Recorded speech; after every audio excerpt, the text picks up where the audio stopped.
back to EG and Golden Guardians. Obviously, the implications of this are pretty severe. It's understandable. Like, first off, I do want to talk about Golden Guardians' tweet, Thorin. I don't know if you saw this. Aside, you know one thing as well that's mental about the idea we're all just pretending that it's not like action stations, all hands on deck, like the league's dying, quick, help.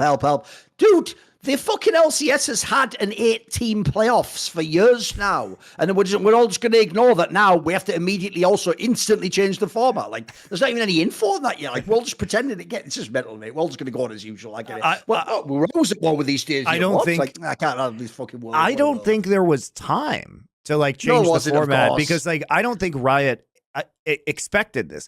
Hilariously, dude, it was only a few weeks ago the EG people got fired, so I imagine this actually really did all just like dominoes fall in the like 2 weeks or something. Of course, it makes sense. Yeah, and who knows what went on with Golden Guardians? I think it was just kind of a snap decision at the end, at the end of their season. But they haven't had time, I'm sure, to set up. Like, first off, LCS still doesn't have a commissioner, so difficult to make decisions. Second off, they haven't had time and were occupied with the end of the World Championship, so designing a format. Fortunately for them, it's a lot easier to design 8-team formats, like a lot easier. Yes. You can actually just make GSL groups now, 2 GSL groups of 4, and have a great time. I didn't even think of that. This is another piece of news that should have come from the LCS commissioner. Instead, we get good old fucking John Needham. Whereas, I need ham, but all I give is baloney. Give me your fucking... This guy's ridiculous, mate. Like, he actually, by the way, again, went out of his way. Because I watched that Travis interview just to check this. He also went out of his way again, like I said, to stress the idea that, like, they would somehow doing the players a favour by bringing that news out at that time. Why are they so disingenuous, mate? They all are. I don't care how many things... But, it's a good guy. They all have to lie. They're all just fucking liars. I mean, look, there's only 2 options. He's either lying or he's so incompetent he doesn't know how the offseason actually works. You pick which one it is, because it's one of the two. Neither's good, is it? That's a Sophie's choice right then. Right? So, which is or Monte's choice, as it always has to be with the Riot, isn't it? It's the same story with every employee. Then the other thing is, it's when Licorice did that series of tweets about how he was getting released. Monte, I know what I've figured out now, what I hate about like League of Legends specifically in esports, is, in other esports, by the way, people don't always follow sort of like the protocols and the standard like norms of how you do and say things. Like, if people don't know, in CSGO recently, there was an incredibly shocking thing where some players didn't just leave Heroic, who was one of the best teams. They basically, like, there was like a PR war by the players and the org themselves while they're still connected, as in the org itself came out and basically threw some players under the bus and said, like, these players sort of mutinied against the captain and tried to get him removed and they're going to leave anyway. And then the players themselves, like, dissed the org and were like, hey, the truth hasn't come out, like, watch out, guys, or whatever, right?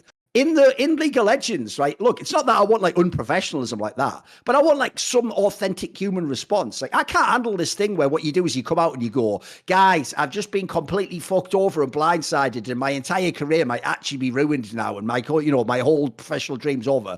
But I'd like to just thank the people who've let me down and done this to me. They're like they switch into that Stockholm fucking syndrome mode where they then always thank like the very person who's fucking like wrecked them and let them down. Like, I hate that part of esports, mate, where we like groom everyone in the industry to basically like simultaneously like forgive the person who's fucked them completely and also explain like what a great person they are. Like, it's a league specific thing, Monte, because with Riot specifically, people have always done it, but like they did it all with all the teams here as well. It's like, this is gross, mate. Like, the people you're saying actually aren't bad now are literally the people that have caused you all this heartache, mate. Like, they didn't just wake up like, what the hell? What's this doing here? It's like oil sprung out of nowhere. I didn't see this coming. Like, because that's the other thing I find gross about this, by the way. When all of these orgs do that content where they go, we're a family, if you're a family, you give someone a heads up. You know what I mean? Like, as in, even if you still want the advantage of signing them, you just tell those players in Golden Guardians, look, heads up, guys. Like,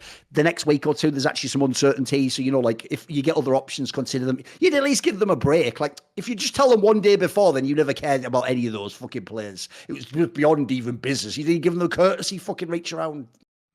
Well, I also think that, a lot of the people at Golden Guardians probably didn't know this. Like, I don't think Inero knew what was going on. I think the plug was pulled from way up at the very top, and they didn't inform him until the decision had already been made and that they had these conversations with Riot. So I think that's more on the Golden State Warriors end than anything else. And obviously with Evil Geniuses, I guess we're never going to see the results of the report that they've spent the last year with a law firm constructing that has never seen the light of day, and we never ever heard from again about the entire Danny incident. Even though John Needham, he mentioned that that everybody had seen the news about EG, so he's clearly aware that there was a bunch of malfeasance that had gone on within this company. My favorite part of that is like that's where also Needham is like just a classic Riot scumbag, because he basically said something, it's been well documented what happened to Evil Genius. It's like, by who, John?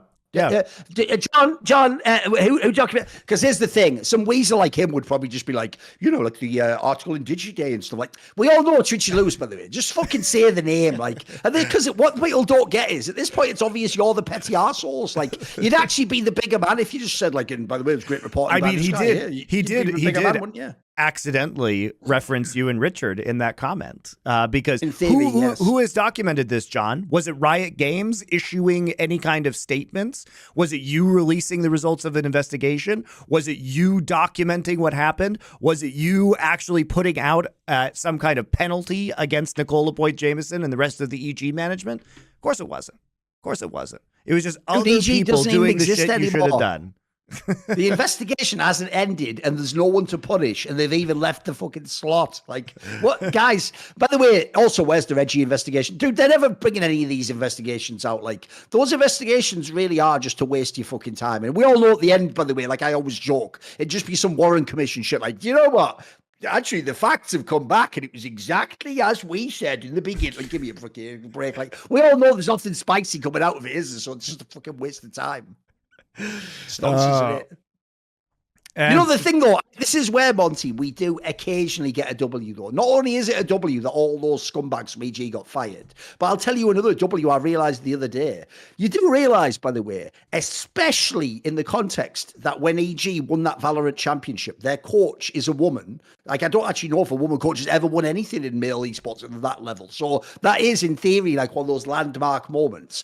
Dude, the actual, like, behind-the-scenes discussion for things like the Esports Award would potentially be that, like, EG would be in the running for, like, Org of the Year or something. So it's actually, that's also why it's a good thing all the Danny shit came out, and that they've now, like, had to pack up shop. Like, people are so stupid in esports, they probably would vote for that shit, mate, or be like, oh, because they think, like, but the narrative, the narrative. Meanwhile, like, T1 just won Worlds, but they'd just lose to fucking EG, wouldn't they? Because that's esports for you right there. That's esports. Yeah, and I think we have to talk about the narratives that are going on, because a lot of people. So let me be clear. I do think it's good that Golden Guardians and EG are gone from the LCS, but the only reason that I'm positive about this is, first off, Evil Genius is a scumbag org, and fuck them. They can just go the fuck away out of the industry entirely.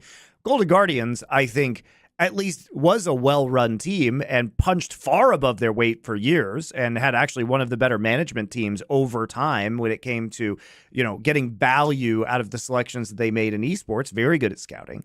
But the only reason people are saying this is a good thing, guys, is because the situation is so bad. Okay? People are saying this is good because everything is shit. And in the context of everything being shit, it is actually good that they're downsizing the league. And the reason why it's good that they're downsizing is now there are just fewer mouths to feed. First off, the bottom of the LCS was extremely uncompetitive. This unquestionably is going to make the LCS better in terms of average game quality. That's not even a question. Maybe not immediately, but once all the players that were supposed to be on these two teams' rosters get sorted into their rightful places within the other 8 teams, which isn't going to happen right now. Like, we probably aren't going to see Licorice on a team for spring, but by summer, I imagine we will. And the other thing is there's just fewer mouths to feed, right? Now the revenue split can potentially go further. We can actually probably see a better format as a result of this. Like I said, 8 teams is a lot easier to deal with. We can see a very similar system to the LEC, except it'll be even better because we don't have 2 extraneous teams. We now can just make 2 GSL groups and call it a day, right? So, and we could move to best of 3s. There's a lot of stuff that we can do here that I think is just going to make a better product. And in the long run, I also think it's good for them to have fewer teams, because I think they're on a long enough timeline. LCS and LEC are just going to merge or something like that, or LCS and CBLOL are going to merge, right? There's going to be some sort of consolidation of teams one way or another, because the audience just isn't big enough at the current point in time, and it continues to trend down in terms of LCS viewership. And there's nothing that is going to save LCS viewership within the LCS, because here's the truth about the LCS.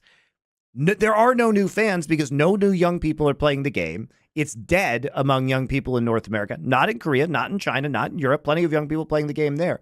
North America, it's dead. Secondly, all of the fans who watch League of Legends, who stuck around, who are older, don't really give a shit about LCS for the most part. If you're a hardcore fan, you literally have 3 better leagues to watch that are more entertaining, have better quality gameplay. So the only reason you were watching LCS was because you like North America, but most of the hardcore fans that remain actually just prefer better gameplay. So they're going to be watching LCK, LPL, LEC instead. If you want to watch a Western League, you're going to watch LEC. Better product, better teams. So there's no reason for anybody to watch LCS. There's no reason. There's no young, North Americans who are watching it as their only league, and all the old people who have been here forever have moved on because it's dog shit. Yeah, the other thing I don't think people realize is, remember in the early seasons of League, NA was the first major region, Monte. It was the one with all the people, with the streamers, with 40k viewers on TSM network and all that jazz. And then even in the first 1 or 2 seasons of LCS, TSM was huge. CLG was a big brand. Like, the people like Bjergsen became stars by going to TSM. So at the time, LCS was way bigger. Even then, by the way, a spoiler, like Koreans didn't watch it or whatever, but it was still big in the West. Like Europeans used to watch LCS. If you think of how the broadcasts essentially were always treated as a piggyback broadcast for like 4 or 5 years at least. But here's the point I want to make that I don't think people have fully understood, Monte. You know that news that just came out that said that the league final of Weibo and T1 was the most viewed esports match ever? Dude, that's terrible for the West, because the game began at 9 a.m. Central European time, which means that if you're European, that's already a ridiculous time to have the game. If you're in the East Coast of America, that's 3 a.m. And if you're in LA, that's midnight that the game begins at. On, by the way, like a fucking Saturday or whatever. Like, in theory, that's a terrible time for the West. All of us in Europe, in America, but it's the most viewed game ever. Because, spoiler, we are a fucking speck of dirt on the League of Legends at this point in time. Like, League of Legends is just Chinese viewership with Koreans, basically. That's it. Like, that's the game right now. So, if you're Riot, by the way, the point that this actually made me realize, Monte, is I was going to do that classic move everyone does of just complaining, and then I had to stop and wait a minute. If it had the most viewership, they were right. Like, I'm wrong. I'm the one who's right. It should be on at 9 a.m. That means, like, actually, it shouldn't be at a better time for me. That means essentially, like, I'm not that important to. Well, League you're of more Legends important than the North Americans. Realize. You're more important than the North Americans. And the number they were citing also didn't include the Chinese numbers, by the way. So that was Western numbers. And here's the other thing people don't understand. Vietnamese numbers were huge. There's a huge Vietnamese, so it was like Vietnam, Korea, and then the Western streams were absolutely carrying the shit out of this. So Chinese viewership wasn't even included. But yeah, it was. I mean, I'm sure they'll announce that later, and it'll jump by 30 million or whatever. Of course, nobody can verify these numbers in China, so are they even real? Who the fuck knows?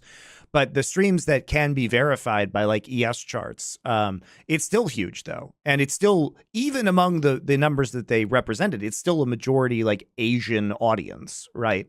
But yeah, it has been big in the West, and obviously the co-streams were really quite significant as well. But I have a suspicion, Thorin, that they're also double counting some of these numbers, because we all know that most people are not just watching a co-stream. Like, if you're sitting at your PC, you probably have like Dom stream and the main stream up at the same time, or Cadril stream on at the same time, and you're probably flipping between the two to see the co-streamer's reaction. You're probably not watching the co-streamer the entire time, and a lot of people watch it that way. So I think there's also a lot of double counting of viewers. That's I hadn't going actually on here. thought of that, especially because they're streaming on YouTube, some of them as well, right? So if you do a YouTube stream, you could rewind it in theory, right? Yeah. Yeah, you can rewind it. But I think a lot of people have multiple co-streamers open okay. because when a big play happens, they actually just switch around tabs or monitors in order to Makes see all sense. the Yeah. to see all the reactions.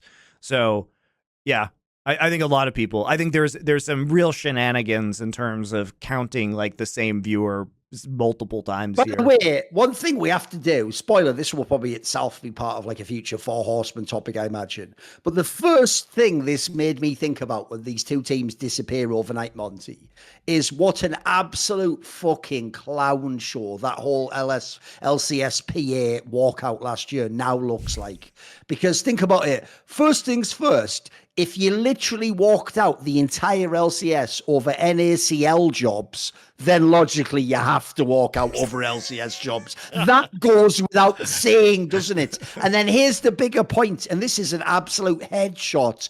Fucking like KO, you lose, game over, insert coin so challenger can enter the fucking arena. Because, mate, what was the whole impetus we were told, Monty, behind the walkout and why it was still a success to get on the demands? It was about communication. Do you remember? It was about the notion that Riot and teams couldn't do things without communicating specifically with the LCSPA, who themselves, in their own statement, it says something like they found out a few days ago themselves. Well, Riot was like also a few days or something. Yeah, however, this is different because just to talk about the differences in the situation, this is different because Riot themselves didn't know about this, and it wasn't Riot really making the decision. I think there was some really weird shit that happened with Golden Guardians and Evil Geniuses behind the scene that necessitated, it caused this situation to happen. So they could not have given warning to the LCSPA more than, probably a week or so in advance when the talks became advanced enough to like terminate the TPA, which is the team participation agreement, guys. And also, they probably hadn't heard from all the teams because remember, according to their contract, the team participation agreement, they had to offer the deal, whatever deal it was, to every single team, and 8 of them decided to stay in the league and 2 did not. So I think it takes a while to reach the point where you can deliver real information in that circumstance. In the previous iteration, it was literally Riot lying to the LCSPA about challenger team requirements, and then reneging on their deal and just like rug pulling them. Like it was Riot rug pulling them. This was the team's rug pulling the players. By the way, think about how fucking cynical Riot is, though, because that implies they were fine with just packing up the whole LCS. Like, essentially, they were just like, you know what? Do you want some money, or should we just keep this going, or what are we doing? Like, what the fuck? Why is that even on the table? That implies the whole thing could have just gone pop overnight. Yeah. Yeah, and by the way, what would have happened if 6 of the teams accepted this deal? Like, think about all these bullshit conversations we have every fucking season about, like, develop talent. Like, right, here's the thing. How are we ever going to set up infrastructure to develop talent when, by the logical what we're talking about now, the same talent could have done everything you asked them to do, checked every box, right? They played collegiate. Then they came and they got on an academy team. And then they finally got their offer this season, Monty. You won't believe it. EG, that team that were winning a year ago, they've got an offer because they're going budget. I'm actually going to be the top laner. What's that? There is no else yet. Brilliant. Yeah, great. So what was I doing all this for? Like, I'm trying to build a fucking career. It's not like in basketball, you go like, oh, you won't believe it, Monty, I've got a fucking letter from Michigan. What's that? Michigan doesn't exist anymore. Brilliant. See, I guess I won't play in college then. Like, think about what a clown show that would be, but that's literally what we're doing with the Premier League. People forget, this was the first league they even did in fucking League of Legends. Like, when Monty was working in Korea, it was OGN, like a fucking Korean TV company, doing a tournament. It wasn't even a league. Like, LCS was the thing that Riot began. Like, this is what we're going to do in esports. Like, and then look what it's become. It's become a fucking laughing stock. Like, this is pathetic. Yeah. Just sad as well. Like I say, how are you supposed to live your life as an American player? Like, you can't have any stability. You can't know where you're going to be in 4 years. By the way, it's same thing for the academy players last year. Like, I mean, this year, obviously earlier on. By the way, that's the worst thing about League of Legends ever. The second the World Championship ends, Monty, it needs to actually be like fucking 1st of January the next day, because to me, everything is last year at that point in time, even though it's actually still this year. That's just how years work, our friend. I mean, I think The situation just shows how neglected LCS has been as a product. Like, it had a bad format. They didn't make any kind of adjustments to fix things as viewership declined over the years. They were much too reliant on the players in order to generate good content and interest from fans. They didn't do anything. Dude, when you look back now, you realize half the league really was just Jensen and Bjergsen being on good teams, if you know what I mean. Like, it's actually mad. There was no story building from Riot, was there? It was just all players, you're right. Yeah. Like, even the hype shit was stuff like that. It was like, actually, the owners made the hype. Like, Team Liquid made super teams, and Cloud9 had drama with play. Like, none of that came from Riot. Like, they did put in the bare minimum effort, it feels like. What the fuck? Yeah. And because they were never really threatened, LEC had to escape from being EU LCS and being in the shadow of LCS. So they had to actually come up with creative ways to design their own atmosphere, and they created a much better production. Yeah, LCS is starting to turn it around, but why now? Like, why were these clowns allowed to run a league where they just looked at the NFL and said, hey, we're going to copy that, and didn't actually do anything particularly interesting or innovative when it came to production? When it came to having good storylines for the players, when it came to developing, American talent, like all of the, the major American talent that we talked about was, for the most part, from years ago. At this point in time, there's been very little new blood, which is why people are excited about players like Jojo Pion now, but it hasn't been coming very quickly. And frankly, like, people just, I think, got tired of LCS being garbage in terms of team quality. You can only delude yourself for so long when you see North American teams go to international tournament and get dumpstered every single time for a decade. You lose hope, obviously. And they haven't done anything to fix that issue either, because they continue to keep the teams in their own little bubbles in regional leagues, so they don't have a chance to practice against better teams and actually improve. They're just stuck, right? Stuck due to geography. So yeah, the whole circuit is sad. And you say that like it's like the age of exploration, like stuck due to geography in their separate parts of the world. And then it's like they build boats where we've already got the tech, Riot. We've already got cheap flights everywhere. Can we please just travel? We shouldn't be stuck by geography, should we?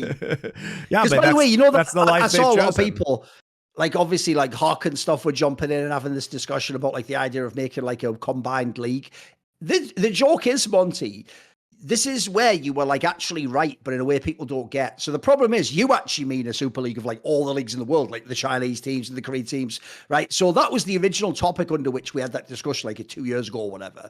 But the problem is, because a European super league is what they tried to do in football that made everyone upset, people are already resistant to the idea. But the actual joke is, for LCS and LEC, it's the most obvious idea if you actually could combine the two and make like a road show or like an EU versus NA product or something. Yeah. Because right now, like, people will forget this detail. Remember a couple of years, it was only like 2 or 3 years ago, dude, that G2 wanted to go and join the LCS instead of LEC. And then now you could imagine it being the opposite, right? LEC slots are worth loads. TSM tried to buy Misfits. If I'm the top teams in those leagues, why do I want to waste my time with the bottom feeders that aren't doing anything? Why don't we just get the top 4 teams from each league and make a super league? Like, to me, it would be obvious. You could even, by the way, still make like a component of regionalship by having like them go back for the qualifier for Worlds or something. You know what I mean? You could have the whole circuit be like mixed, and then if you want, still have the slots from NA and EU, and have you just go back and play a regional, and then that's the only time you only play EU teams as well. I think there's a million ways you could do this, mate.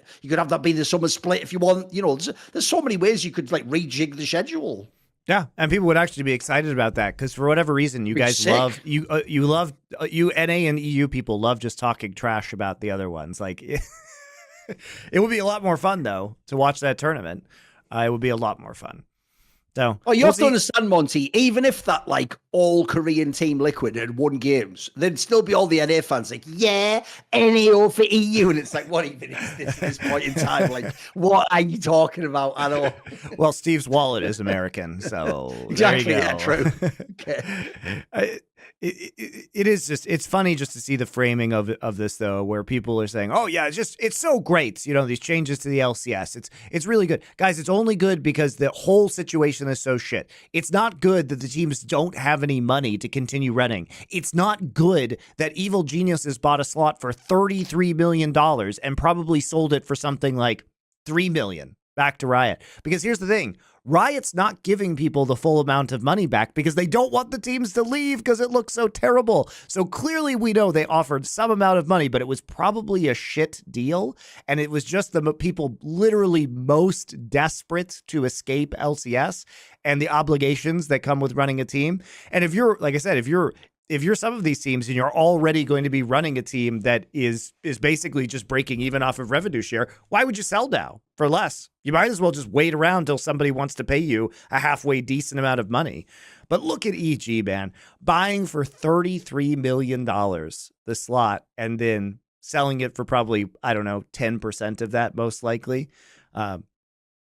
It's hilarious. Yeah, but here's the genius, Monty. This is where, luckily, there's not actually people creative who are evil in esports. They're all just morons, the evil people. This is where what you actually do, Monty, if you're a genius evil bastard, is you just write the story that goes, first female black CEO in esports sells team for $3 million. You just don't list that the original purchase was 33. You just go, she made $3 million, because if people don't get the joke, that's why those like topics are so fucking tiresome, because you have to know the inputs to know if the output is a success or not. That's why I'm making that joke. Like, it's why I've always thought, by the way, some of the analogies people give about teams are stupid, because like sometimes if you underperform with a team, like obviously we're going to talk about T1 later, right? Well, they've won worlds now, but we all know they could have won like 2 worlds, like 2 MSI, like they could have won so many more titles, so they actually didn't even fulfill their full potential potentially. Like they could have had a dynasty, couldn't they? So I need to know also, what were the expectations, what was possible for you to do in that sense?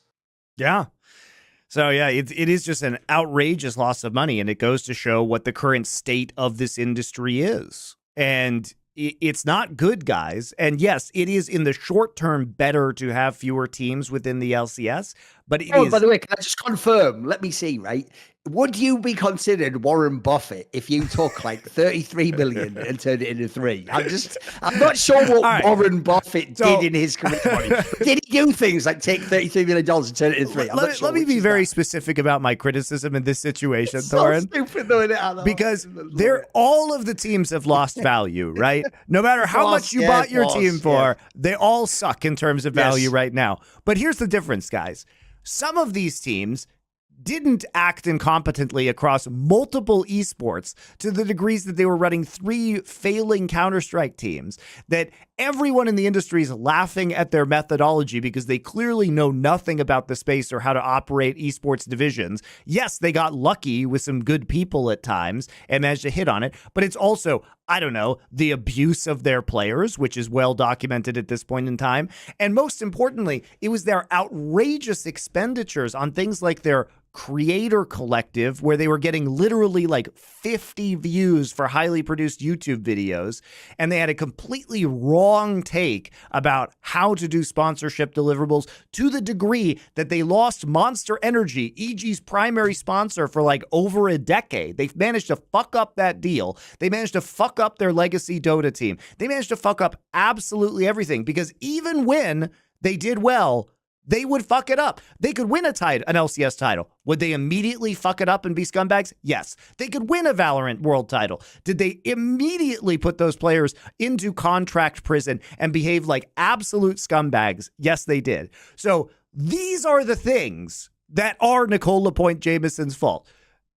All of the team valuations have gone down, but there's only one that has failed so spectacularly, that has spent so much money on the stupidest bullshit possible, that they are now in a situation where all of the employees of that company are going to get fired as a result of these other people's sins. Yes, other teams are downsizing to be profitable. This one was the one that fucked up everything and hit rock bottom. Just to be totally clear about the difference between EG and esports winter affecting everyone, they were just built differently to dive headfirst into the ground. You know, my favorite part about it all is, if people don't know, the company behind Evil Geniuses is called Peak Six, which obviously is a play on the NFL term pick six, isn't it? And if you think about it, they have scored a touchdown, Monty, just going the wrong way, haven't they? That's the problem. So, like, that's 2 on the nose for me. I can't handle that. That's 2 on the nose. But, you know, it's just outrageous that people within this industry are not actually are not actually criticizing. Dude, you couldn't even find a more ludicrous like comparison and reference point, like the Warren Buffett of esports. Like, what are you talking about? What are you talking about? Turns gold into lead, as it were. Turns gold into lead. And it's sad for those of us who have seen the history of Evil Geniuses and at least respect the brand as a legacy org within the space. It's a big bummer. But it's also just outrageous that people are unwilling to criticize the people we know are responsible for this. Thorin, by the way, saying I am esports on Twitter, instantly cause for condemnation. Game over. Yeah, Game over. Everybody in the industry has to come in and just like whip you on social media over. Still, you know. He says, I am esports. Everybody's like, he must be destroyed.